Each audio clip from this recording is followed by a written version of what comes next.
చాలా చర్చ జరుగుతుంది. ఈ చర్చ ఇప్పుడు కాదు, ఆ ప్రాజెక్ట్ స్టార్ట్ చేసినప్పటికీ తెలంగాణ వ్యాప్తంగా చాలా నిరసనలు వ్యక్తమైనవి. మల్లన్న సాగర్ మాకు వద్దు అని చెప్పేసి అక్కడున్న గ్రామాల వారందరూ చెప్పిన రోనాల్డ్ రోస్ అప్పుడున్న కలెక్టర్ గారు పెడచొంద పెట్టారు.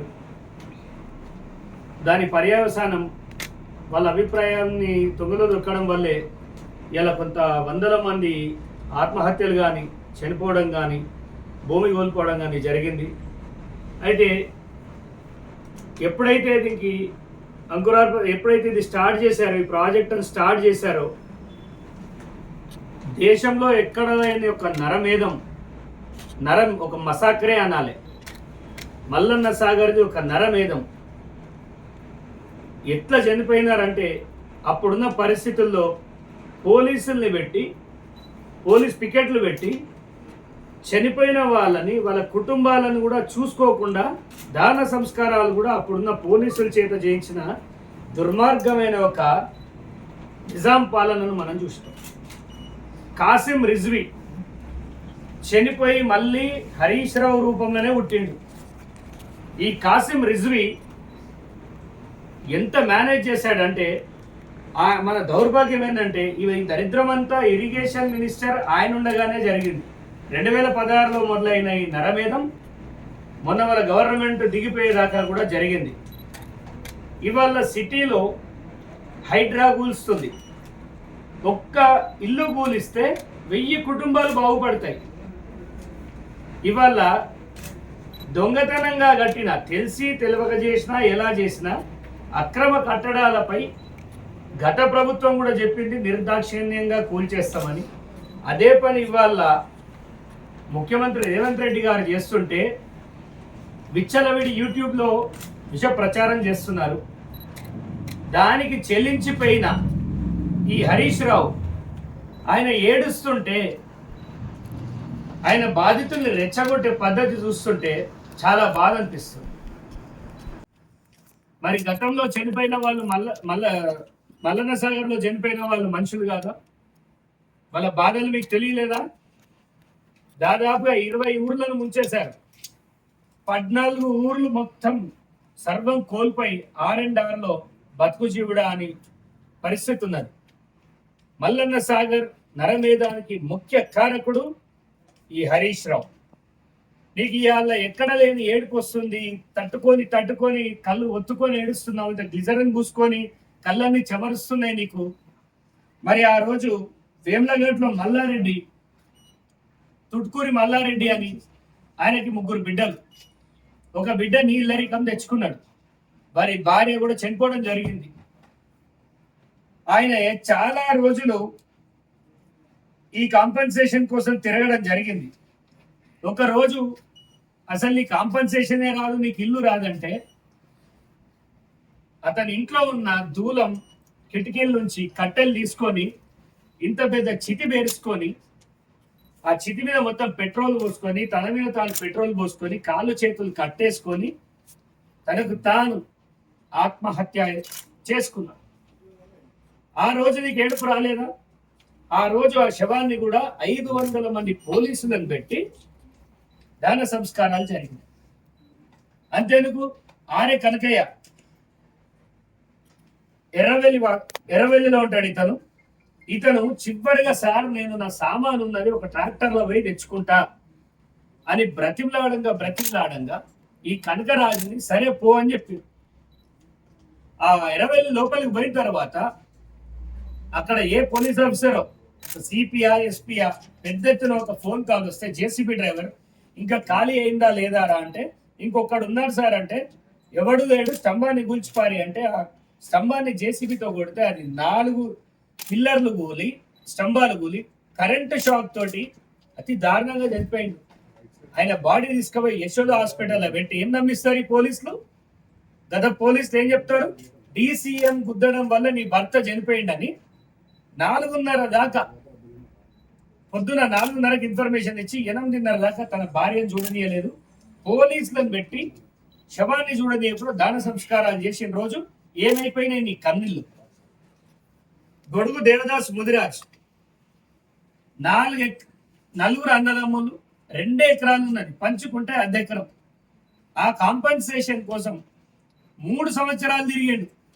ఆటో కొనుక్కున్నాడు, బతుకు తెరువు కోసం 14 కిలోమీటర్లు నడిపేటోడు.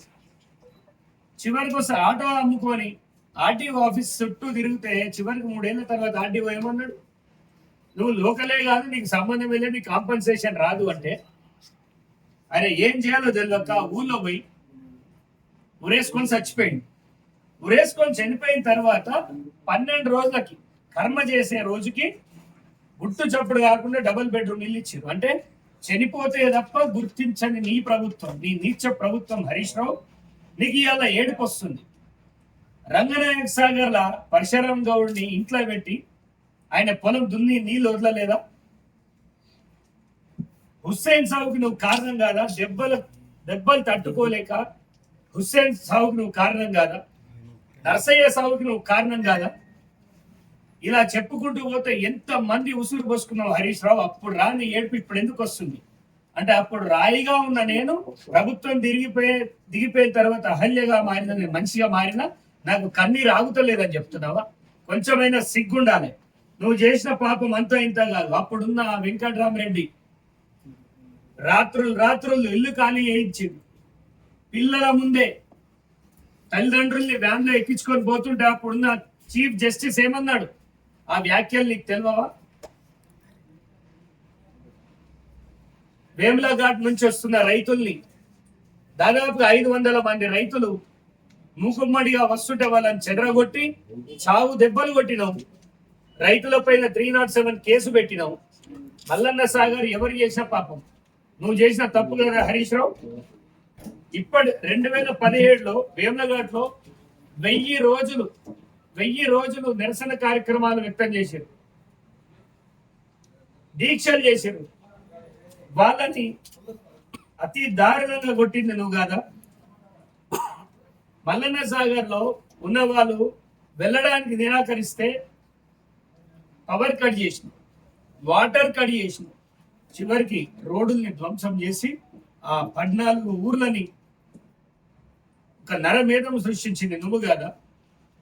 ఎక్కడ సమస్య ఉంటే అక్కడ వాలుతున్నావు, ఎక్కడ సమస్య ఉంటే అక్కడ వాలుతున్నావు, దొంగ ఏడుపులు వేస్తున్నావు, ప్రజల్ని రెచ్చగొడుతున్నావు, పెయిడ్ ఆర్టిస్టులను పెడుతున్నావు, నీ కార్యకర్తల్ని పెడుతున్నావు, పెట్టి ప్రజల్ని రెచ్చగొడుతున్నావు. ఇలా హైడ్రాలో జరుగుతుంది. ఒక్క కుటుంబం ఇల్లు కూలితే 1000 కుటుంబాలు బతుకుతున్నాయి. తప్పని కూలిస్తే కూడా ఇవాళ నువ్వు విష ప్రచారం చేస్తున్నావు. గతంలో ఎక్కడ మల్లన్న సాగర్ బాధితులు ఎదురు తిరుగుతారో అని ఒక ఎస్టీ ఎంఆర్ఓని పెట్టి, దేశీయ నాయకుని పెట్టి, వీళ్ళందరి మీద అక్రమ కేసులు పెట్టలేదా? బెదిరించి గుంజుకోలేదా?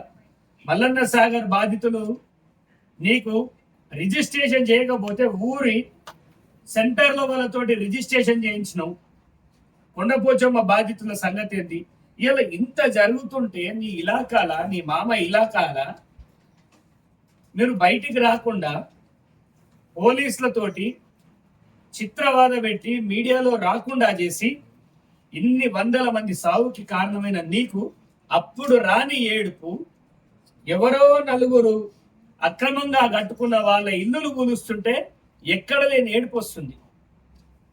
నువ్వు, నీ అమ్ముడువైన కొన్ని యూట్యూబ్ ఛానళ్ళు, నీ పేటిఎం బ్యాచ్ అంతా కలిసి రాష్ట్రంలో రేవంత్ రెడ్డి ఏదైతే చేస్తున్నాడో అది చెడైతే మేము చేయనే పోదు. రేపు ఓటు బ్యాంక్ మాకే ప్రాబ్లం కదా. సో చెరువులను కాపాడాలి, హైదరాబాద్ని కాపాడాలి, తెలంగాణలో అక్రమ కట్టడాలను కూల్చివేయాలని ఒకప్పుడు మీ మామ చెప్పిన పనే నీ మిండడి చేస్తుండి. అలా నీ మామ చెప్తే నచ్చిన పని ఇలా నీ మిండడి చేస్తే నీకు ఎందుకు నచ్చలేదు? అంటే మీరు చేస్తే సంసారం, వేరే వాళ్ళు చేస్తే తప్పనే విధంగా నువ్వు మాట్లాడుతున్నావు. గతంలో 50% 50% కూడా నష్టపరిహారం ఇవ్వలే. 5,85,000 ఇస్తా అంటే వాళ్ళు 10 లక్షలు అడిగారు. అది కూడా ఇవ్వకుండా ఎంతో వాళ్ళు ప్రాణాల మీదకి తెచ్చుకుంటే ఒక 15,000 పెంచి 6 లక్షల రూపాయలు ఇచ్చినాం. అయినప్పటికీ ఇప్పటికీ అక్కడ ఉన్న ఒక పెద్ద మనిషి అంటుండే R&R కాలనీలో ఏమంటుండంటే, ప్రతిరోజు ఒక సావు డప్పే వినిపిస్తుంది సార్ మాకీడ. శ్మశానం లేదు, R&R కాలనీలో శ్మశానమే లేదు. ఊరి చివరిలో గాలబెడుతురు. 14 ఊళ్ళకి 14 స్కూళ్ళు ఉండాలి. 2 ప్రైమరీ స్కూళ్ళు ఉన్నాయి, ఒక హై స్కూల్ ఉంది. ఇక శ్మశాన వాటికైతే అసలే లేదు. వాళ్ళ బాధలు చూసినోడే లేడు. ఇదొక బాధ. అంటే ఈ తొట్కూరు వాళ్ళది ఇంకా తుక్కాపూర్ వాళ్ళది ఇంకా దారుణం. వాళ్ళ పొలాలు తీసుకున్నారు, ఇల్లులు తీసుకోలే. ఇవాళ టాయిలెట్లకి నీళ్ళు వస్తున్నాయి ఇప్పటికి, ఈ రోజు కూడా. అంతటా ఎండాకాలం వానకాలం ఉంటే మాత్రం వాళ్ళకి నీళ్ల కాలం వచ్చేసింది, కన్నీళ్ల కాలం. చాలా ఇబ్బంది పడుతున్నారు. మరి వాళ్ళకు ఓటు సమాధానం చెప్తాడు. ఎందుకు కాక 2కి చెడ్డ రేవడిని చేసినావు వాళ్ళ బ్రతుకుని. ఇంత దుర్మార్గంగా తెలంగాణను పాలించి ఇవాళ మాట్లాడితే సెక్రటేరియట్ ని ముట్టడిస్తాం, రైతు బంధు కాకపోతే అల్టిమేటం ఇస్తున్నా అంటావు. 10 ఏళ్ల ప్రభుత్వంలో నువ్వేం బీకినావు, నీ మామేం బీకిండు? కేసీఆర్ మౌనానికి వ్యూహాలు ఉంటాయంటారు. కేసీఆర్ మౌనానికి వ్యూహాలు ఏం లేవు. ఫుల్గా తాగడ వంటుండు, లేవలేక ఇబ్బంది పడి బయటికి వస్తలేడు అంతే. దానికి వ్యూహాలు లేవు. ఆ దరిద్రం ఆల్రెడీ తెలంగాణలో పోయింది. కానీ ఈ హరీష్ రావు ప్రభుత్వం పైన ఏదైతే విషం చిమ్ముతున్నాడో ప్రజలు దీన్ని గమనించాలి.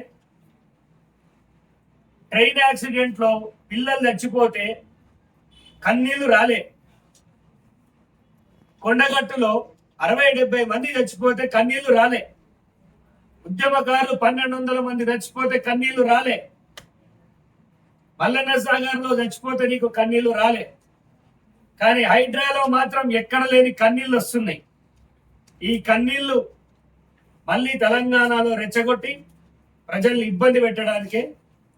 తెలంగాణ ప్రజలారా ఒకటి గుర్తుపెట్టుకోండి, గతంలో ఈ అక్రమ కట్టడాలను ప్రోత్సహించిందే ఈ దొంగలు, కాలువల మీద చేసిందే బీఆర్ఎస్ వాళ్ళు. ఇవాళ కూలుస్తుంటే డ్రామాలు వేసేది వాళ్ళే.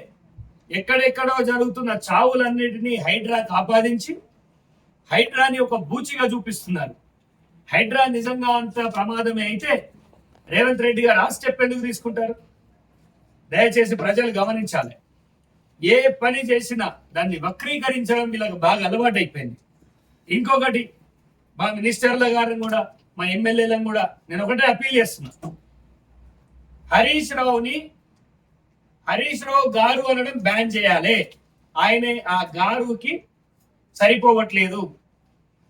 ఆయన మన ప్రభుత్వం మీద ఉమ్మేస్తుంటే, విషం చల్లుతుంటే,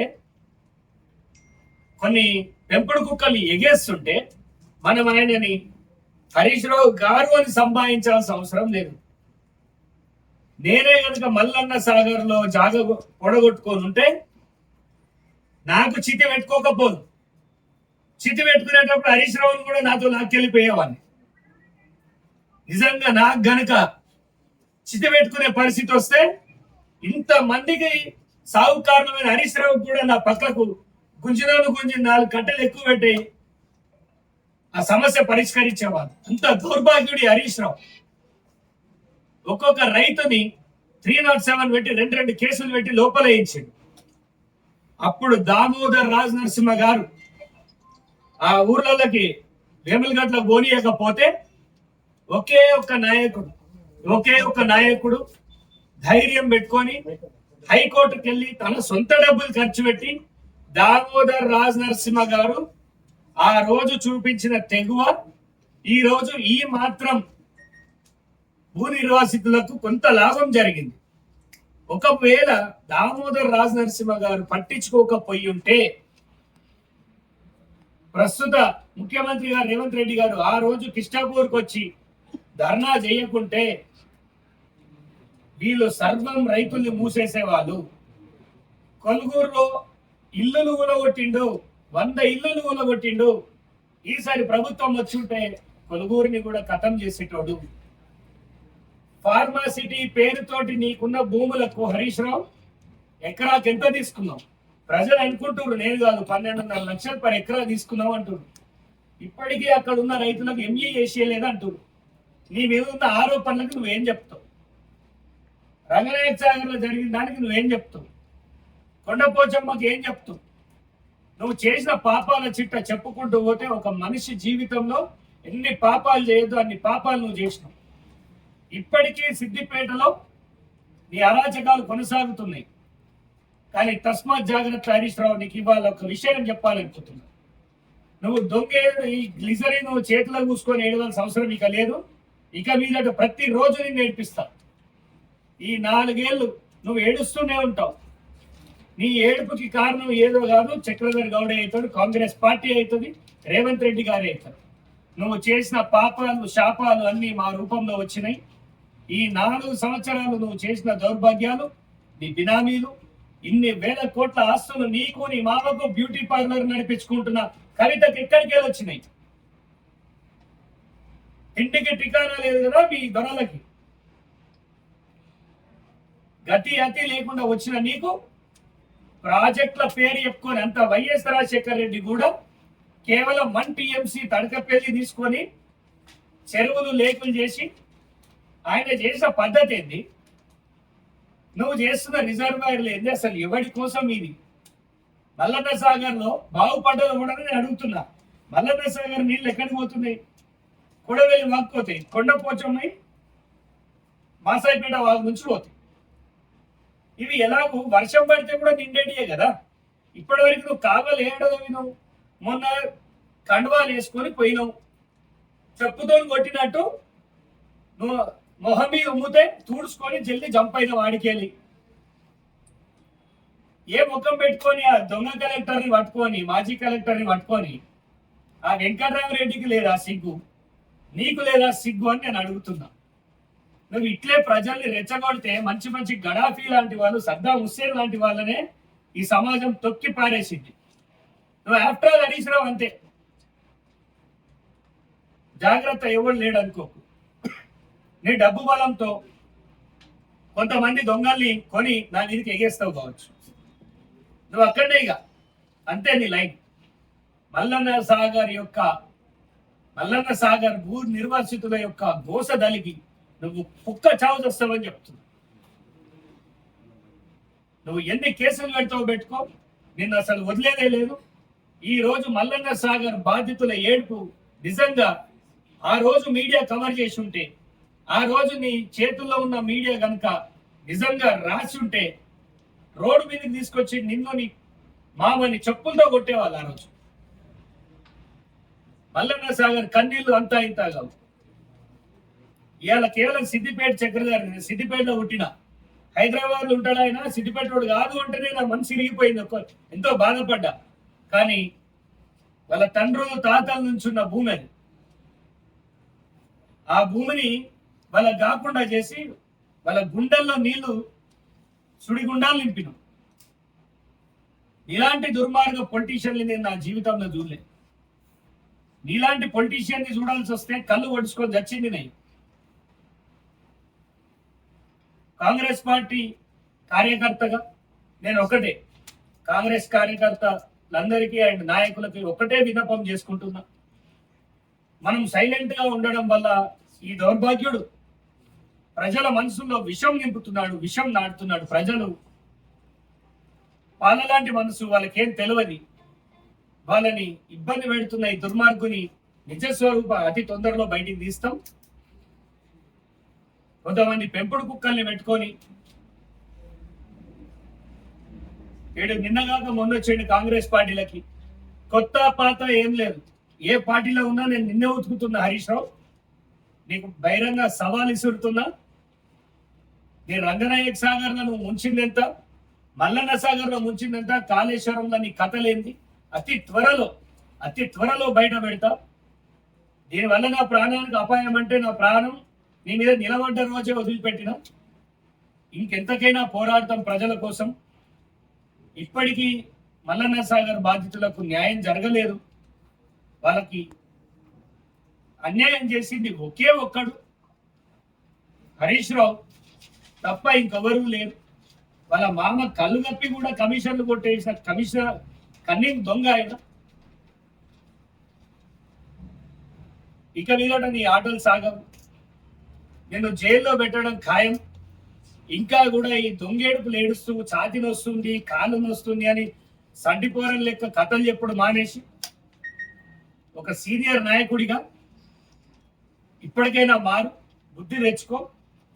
ఇంకా కూడా నా దగ్గర పైసలు ఉన్నాయి, నేను ఎవరినైనా కొనగలుగుతా అంటే అలాంటి చక్రధరులు లక్షల్లో లేకపోయినా వేలల్లో ఉన్నారు.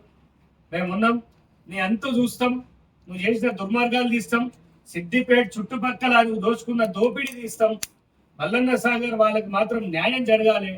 ఒకటే, మల్లన్న సాగర్ అనే పేరు వస్తే బీఆర్ఎస్ వాళ్ళందరినీ చెప్పులు తీసుకొని కొట్టండి, ఖచ్చితంగా కొట్టాల్సిందే. ఆ రోజు అంత అన్యాయం జరుగుతుంటే ఒక్కడు మాట్లాడలే. ఈ రోజు 18,000 ఎకరాలు దత్తమైపోయింది. దానివల్ల ఉపయోగపడ్డది 2 కుటుంబాలు. అంటే కల్వకుంట్ల కుటుంబం అయితే తన్నీరు కుటుంబం. ఈ తన్నీరు కుటుంబం, కల్వకుంట్ల కుటుంబం తెలంగాణని 40-50 ఏళ్ళ వెనక్కి నెట్టేసి కొత్తగా వచ్చిన ప్రభుత్వం పైన మేము మల్లన్న సాగర్లో మేము ఏం చేయలేదు, ఏ కాంట్రాక్ట్లు పట్టుకోలేదు, కాంగ్రెస్ పార్టీకి సంబంధమే లేదు. హైడ్రాలో చేస్తున్న వాటికి మాకు సంబంధమే లేదు. గతంలో ఇచ్చిన దొంగ ఏదైతే కన్స్ట్రక్షన్స్ ఉన్నాయో వాటిని కూల్స్తున్నాం.